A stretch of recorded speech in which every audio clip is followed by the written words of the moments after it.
سلام، امیدوارم حالتون عالی باشه. چطورین؟ بچه امروز اومدم توی این ویدیو راجع به این که چجوری خودم درسا رو میخونم و حالا یه کوچولو راجع به منو بهتون بگم. چون تو ویدیو قبلی یه سری کامنت کرده بودن که بیا خودت بگو حالا خودت چجوری میخونی درسا رو. گذاشتم ویدیو قبلیم هیچ هدفی نداشتم، شاید به خاطر این بود که یه سریایی که شرطشون مثل خودمه فکر نکنن تنهان. خب ماها خودمون گاهی وقتا تو زندگی خیلی سر دوراهی و بهتره بگم چند راهی قرار میگیریم که کار انجام بدیم یا ندیم. و از نظر خود من اگه اون هدفت انقدر برات مهم باشه، اگه ارزشش رو داشته باشه، به نظر من که جا داره از یه سری چیزا بگذری براش. و کلا این برمیگرده به انتخاب خودت، اینکه خودت چی انتخاب میکنی، چی رو ترجیح میدی. اون دیگه نمیشه مثلا یکی دیگه بیاد به جای تو تصمیم بگیره، خب بگه این کار درسته این غلطه. اون مونده کاملا به نظر شخصی خوده. چون یکم نور اذیت میکرد من اینکم رو در بردم.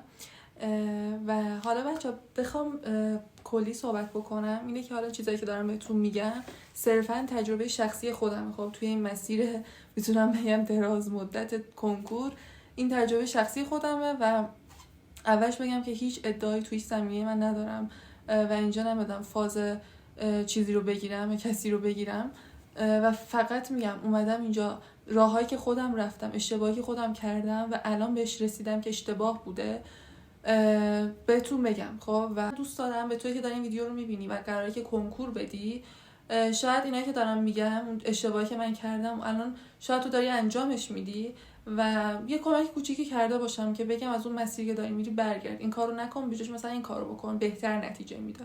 فقط همین.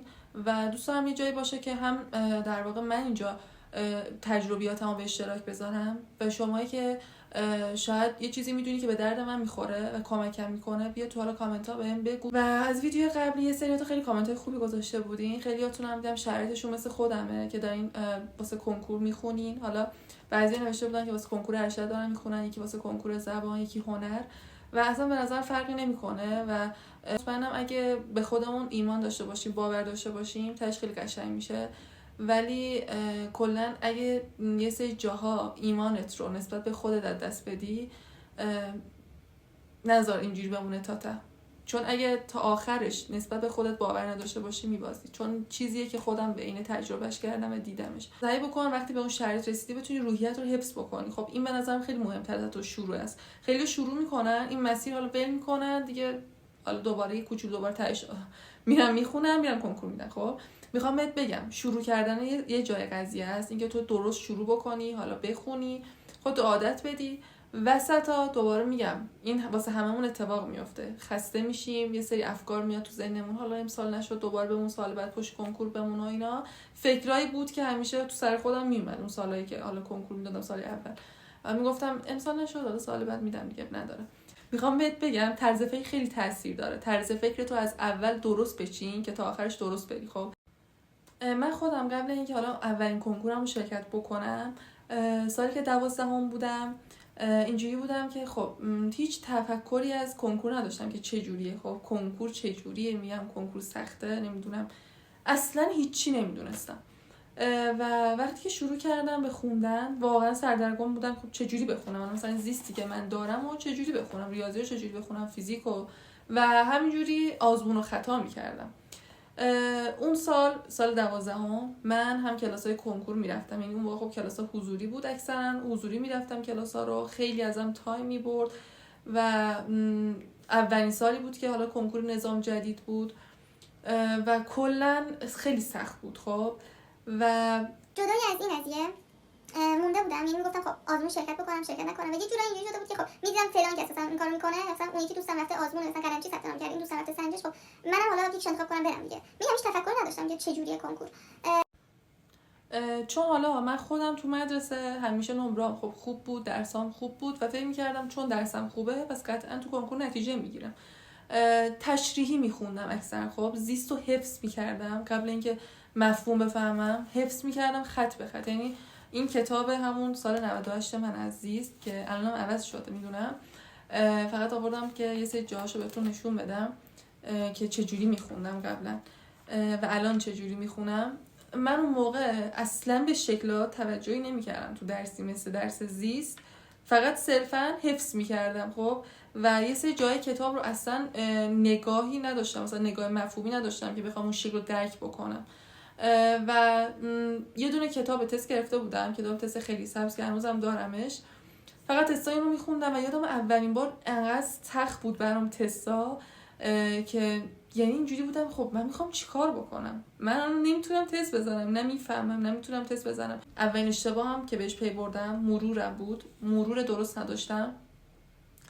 توی زیست کتاب زیستم بهتون نشون بدم، من زیست رو حفظ میکردم، خط به خط میخوندم و یه دونه دفتر چیز داشتم، دفتر خلاصه نویسی داشتم که خلاصه مینوشتم توش. یعنی مثلا زیست رو خودم خلاصه کرده بودم و اینو هم موقع معلممون بهمون یاد داده بود و این جا افتاده بود کلا تو ذهنم. یعنی از دهم اینجوری شده بودم که من حالا زیستی که میخوندم هی مثلا خلاصه مینوشتم خط به خط و بعدا فهمیدم چقدر این اشتباهه، چون زیست درسی نیست بخوای تو خلاصش بکنی. یه سری جاها شاید مثلا بشه خلاصه کرد، مثلا یه سری جایی که اومده گفته فلان هورمون میریزه رو اونجا، فلان تاثیر داره، اون میره بالا. خب اینو میتونی برای خودت اینجوری نمودار بکشی، خلاصه کنی تو همون کتاب که برای مرور سریع خیلی کمک میکنه. ولی اینکه بخوای خودت متن رو در واقع بخونی و خلاصه بکنی به نظرم اشتباه و صرفا وقتتو میگیری. اصلا این کارو نکن. خب اگه ادعا میبینی که میگه خلاصه بنویس نزدیکای کنکور خیلی به دردت میخوره، کاملا اشتباه، تایم تو اصلا داری میکشی. اگه زیستو فقط داری حفظ میکنی، تشریحوار داری میخونی که انگار مثلا بری 2 تا سوال تشریحی جواب بدی، اشتباه. خب زیستو نهایتا خود کتابو 1 الی 2 دور بخون، حالا حفظ بکن، یاد بگیرش، ولی برو سراغ تست. خب بخوای مفهوم رو یاد بگیری از خود کتاب چیزی در نمیاد، یعنی کمکت نمیکنه. کتاب درسی رو باید حفظ بکنیم، به خاطر اینکه ما نهایی می‌خوایم شرکت بکنیم. واسه نهایی خیلی مهمه خط به خط کتابو حفظ بکن.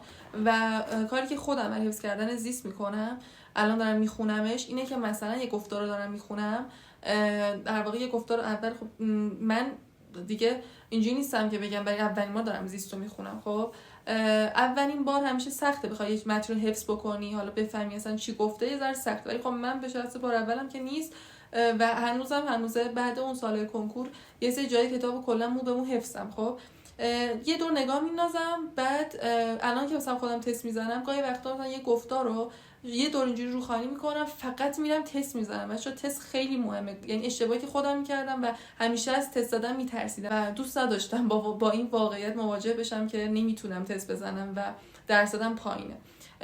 از هر چیزی که میترسی، خب از هر چیزی که توش در واقع به خودش شک داری که نمیتونی انجامش بدی، کاملا برو تو دلش و انجامش بده. اصلا تست دادن بزرگترین گام برای کنکوره. خب الان من دیگه خودم درسنامه خوندن رو گذاشتم کنار، اصلا درسنامه نمیخونم. یعنی حتی کتابی تستی که گرفتم، یعنی بخش حالا درسنامه که دارم بعضیاشون مثلا میکرو اونجوری که درسنامه جداست و اینا رو کلا گذاشتم کنار، فقط دارم تست میزنم. درسنامه خوندن رو کلا حذف بکن، تا جایی که میتونی کلا درسنامه نخون، برو تایمتو بذار رو تست زدن و منبرم اینجوری کن که حالا یه منبع انتخاب کن، اونو بزن، تمومش بکن، بعد برو سراغ منبع دیگه. اینجوری نشه که بری 3-4 تا منبع بگیری واسه هر درس، بعد اونها هی بمونه به تو نگاه کنه، تو به اونا نگاه کنی و نزنی. و این کلا باعث میشه که خودش استرس میده، بهت عذاب وجدان میده، میگی چرا کار نکردم اون منبع و چرا نخوندم، چرا درست نخوندم، اگه خوب میخوندم شاید به اونم میرسیدم. خب این هی از یه جهت داره حواستو پرت میکنه، تمرکزتو میگیره. همون یه منبع بگیر واسه هر درس، اونو کار بکن، تموم که کردی با خیال آسوده برو منبع دیگه بگیر. خب اشتباه دومی که خودم کردم، انقدر من اون روز کتاب انداختم بیرون، یعنی واسه هر درسی که نگاه میکردم 5 تا کتاب گرفته بودم، 6 تا کتاب گرفته بودم. اصلا به خودم میگفتم من اینا رو حالا جدا از این چرا من همه کتاب گرفتم، خب چرا هیچ کدومو تا ته تموم نکردم. و چون الانم خب میگم یه سری چیزای کتاب عوض شده و به دردم نمیخورد، همه‌شو انداختم دور، رفتم از اول یه سری کتاب گرفتم. ولی خب این سری واسه هر درس یه منبع درست گرفتم، همونو کار بکنم و به خودم گفتم این ماه مثلا این منبع رو تموم کردی، ماه بعد برو یه منبع جدید بگیر. و در کنارش حتما این آزمونا رو دانلود میکنم، پرینت کردم و کار میکنم. این آزمونا رو کار میکنم، یه سری سوالایی که میبینم ایدهش مثلا جالبه، ایدهش جدیده، تو کتاب تستا ندیدم، اونو هایلایت میکنم کنارش و علامت میزنم که دوباره مثلا روز بعد اونو هی بخونم. خب میخوام بگم میبینی دوباره همه چی برمیگرده به مرور کردنه. درسنامه رو حذف بکن، تعداد تست زیاد بزن، مرور کردن تو درست بکن و حالا واسه حالا بخوام منبعی که خودم واسه زیست میخونم، چون من خودم واسه زیست الان کتاب جامع خیلی سبز رو گرفتم، اونو دارم کار میکنم. و منی که قبلا زیستو یعنی کتاب زیستم خالی بود و فقط روی خود متن کتاب درسی تمرکز کرده بودم، خود مثلا متن رو میخوندم. این کتاب زیست سال 98 منه، نگاه کنید هیچ کدوم از شکل‌ها رو درست حسابی تحلیل نکردم، فقط خود کتاب رو نوشتم. اینا خالی همش. خب اینا رو هم که میبینید اینا واسه سالهای بعدشه. میخوام بگم هر سال آپدیت شده اطلاعاتم. خب ولی الان خودم اومدم زیستو 3 تاشو که حالا چسبوندم هم دیگه و اینم کتاب الانمه که مو به مو همه رو نوشتم.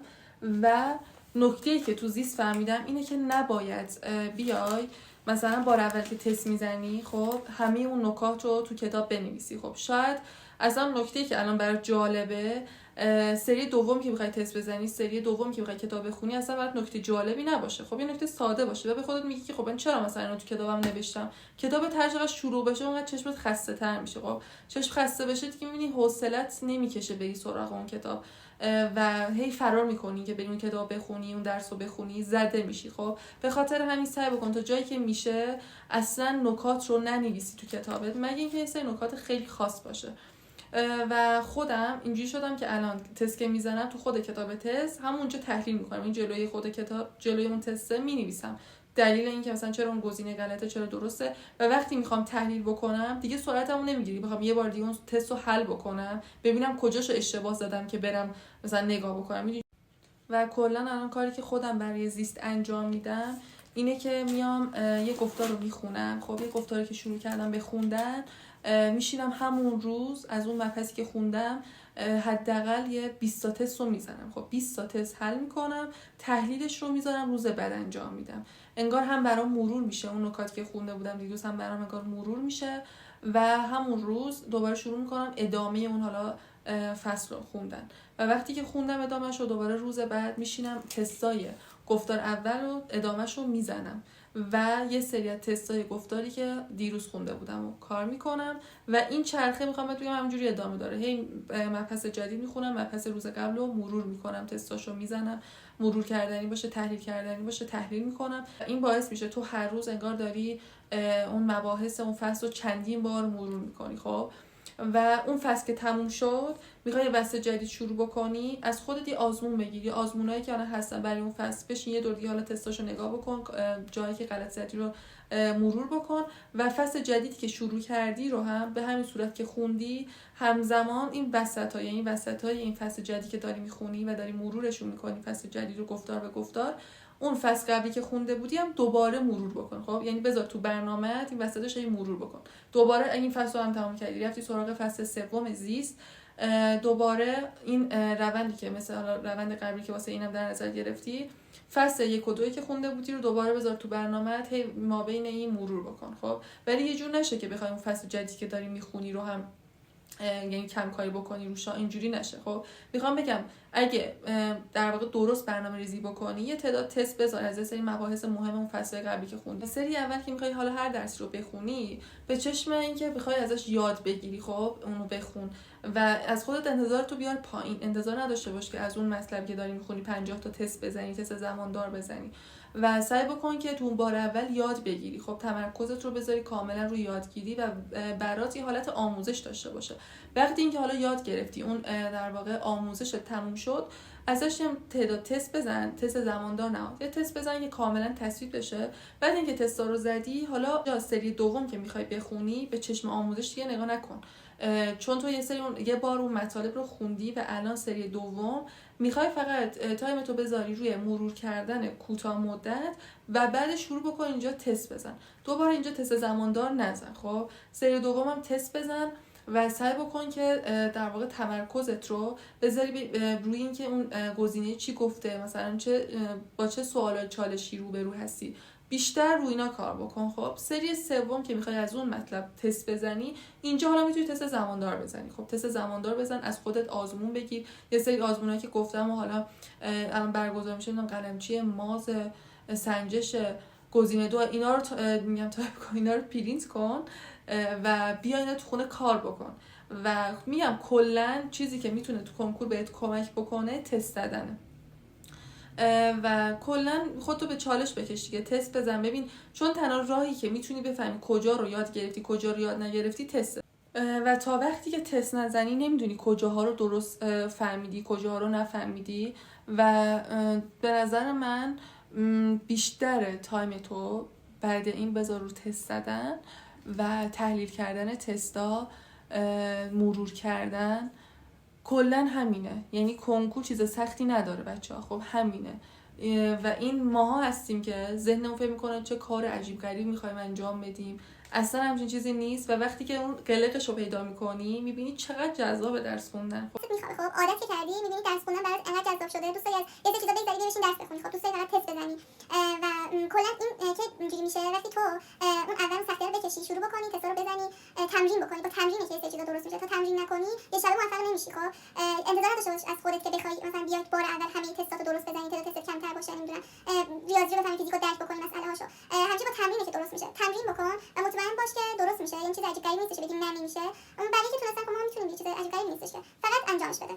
من هر وقت من زدم چیزی که خودم دارم این نتیجهشو میبینم، صدام نیستش فقط بیام اینجا شعار بدم و اینا. کاری که میگم خود اینا که دارم میگم خودم دارم انجام میدم. یعنی صبح ساعت 6 که از خواب بیدار میشم، صبحونه میخورم، بلافاصله شروع میکنم تا شب ساعت 11 و نیم. خب و دیگه اینجوری شدم که گاهی وقتا اصلا تایم مطالعه رو نمیشمارم. یعنی اون روز میگم خب من کلا تو مطالعه‌ام چه تایمی و اصلا دیگه تایم مطالعه برام معنی نداره بیام چند ساعت درس خوندم، چون برام دیگه یه سری چیزا که الان به این مرحله رسیدم ارزشش رو دست داده برام. چیا؟ اینکه برم بیرون وقت بگذرونم با دوستان، برم کافه، برم نمیدونم این ور اون ور، برم خرید، برم پاساژگردی و اینا، دیگه انگار برام اونقدر مهم نیستش. خب از یه جای به بعد نمیدونم به خاطر چیه، به خاطر اختلال سنی چیه، شاید واقعا به خاطر همینه، ولی از یه جا به بعد دیگه دوست داری تنها بمونی. خب دوست داری تایمتو فقط با خودت، با چیزایی که دوست داری حال میکنی پر کنی. و نمیگم کار بده، اون کار طبعا لازمه. خودم بیرونم میگم یه سری روزا هستش که انقدر خسته میشم نمیتونم ادامه بدم، فقط دوست دارم برم پیاده روی کنم، میذاره هوا بخورم، حالم خوب بشه. خب نمیگم کار لازمه واسه اینکه رویم حفظ بشه. بیشتر تمرکزتون رو بذارین روی یه دونه کتاب، رو تستای یه دونه کتاب و سعی بکنید تستاشو کامل یاد بگیرید. خب و اینجوری نشه یه کتاب بگیری نزنی، هیچ به دردی نمیخوره. خب من خودم کمدم پر از کتاب بود، خب پر از کتاب بود، ولی خب چه فایده که هیچ کدومو نمیخوندم، تستاشو درست کار نمیکردم و فقط خریده بودم و خریدنش هیچ کمکی بهم نمیکرد. و اینه که میگم بیشتر تایمتو بذار رو کار کردن، رو تمرین کردن.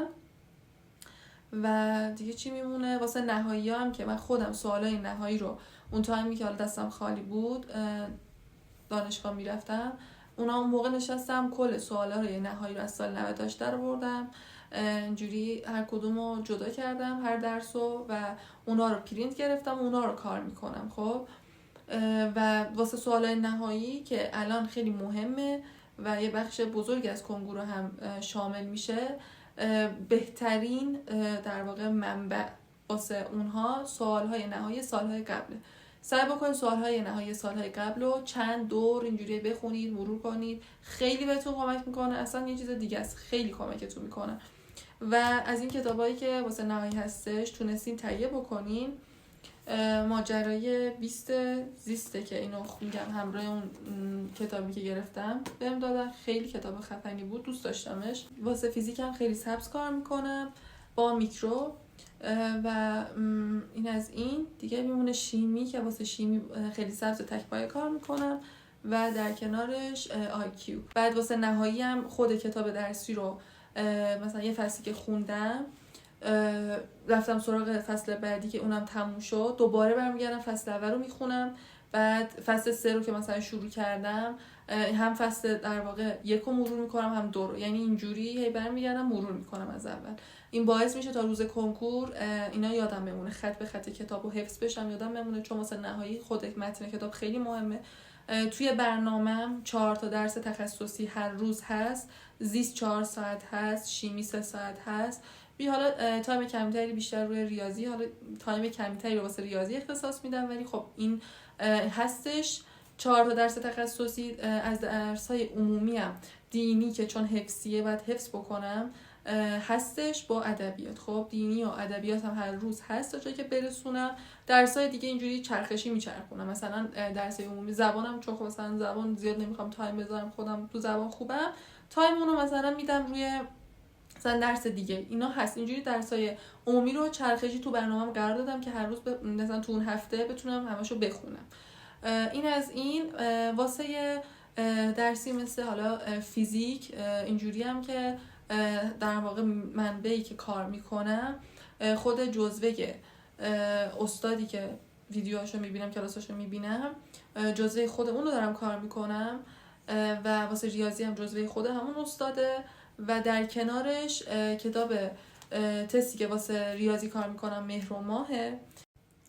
و کلا حالا توی این مسیر یادگیری و خوندن اگه داری ویدیو میبینی، ویدیوهای آموزشی میبینی با یه سری از اساتید، اینجوری نباشه که فقط صرفا ویدیو بذاری پلیش خودت حالا بشین نگاه بکنی. خب برای خودت نکته برداری بکن، کاملا گوش بده، یعنی نهایت استفاده رو بکن از اون کلاسی که هستی. اگه کلاس حضوری میریم که سعی بکن ازش نهایت استفاده رو بکنی، فقط صرفا رفت آمد نکنی.